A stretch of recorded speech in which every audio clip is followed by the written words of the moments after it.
we should be more Israeli about it? When they have an event, they don't build a monument to it. It's like it never happened. They clean it up, and the next day the thing is open for business, and it's like, you didn't touch us. But the larger point is we don't really need to get used to it because, in fact, terrorist incidents are declining quite sharply. They were already on the decline when 9/11 happened, and they've been declining since. I mean, what happened this week was terrible, but it was an exception. And the long trajectory is downhill rather than uphill. Do you think it matters if there was any Al-Qaeda affiliation or not? Yeah. I think it matters, and clearly we don't have very much information about these two people. There's news that 3 other people have been apprehended. So if this was a larger cell or a network, and if it got funding by some Al-Qaeda-linked organization, I think that's very important, particularly. But why does it matter? It's the ideology, whether they're actually. Whether they have the card that says Al-Qaeda or not, it doesn't really matter because they're working for the same cause. Yeah, it doesn't matter in that way. It doesn't matter in that way, but you need to know what happened. Right, and if you're investigating, it's important to know. Were these homegrown terrorists?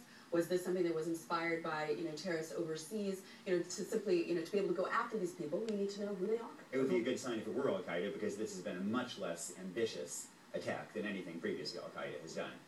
And I mean, not to beat the horse here that I had with my first guest, but I mean, isn't the takeaway here that there are many bad things that can happen in the world for many bad reasons, but the winner and still champ is religion?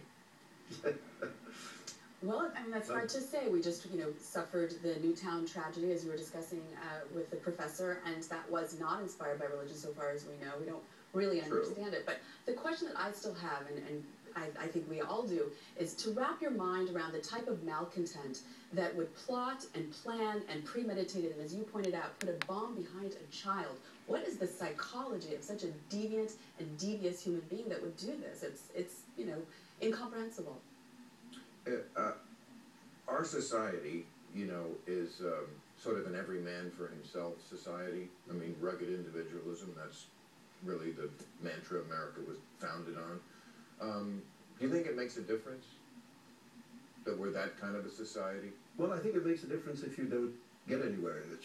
And I kind of like the uncle today. Yeah. Yes, I love him. They're losers. I like the angry uncle. I thought we should just call terrorists losers. I think there's something for changing the language. I agree. I mean, you call them murderers instead of terrorists. It downgrades them. But I think give this kid to that uncle. Right. I think. Well, he said something interesting, too, that he said that these were losers who hadn't been able to settle themselves. So, what is that dynamic, that these two individuals didn't feel, like one of them said he never had an American friend. You've lived here for 10 years and you haven't made a single American friend. You got married, you had a child, but you didn't make a friend. This doesn't make sense. But the uncle seemed to be putting his finger on it. Okay, I want to note that the NRA does write laws that make it harder to pinpoint and apprehend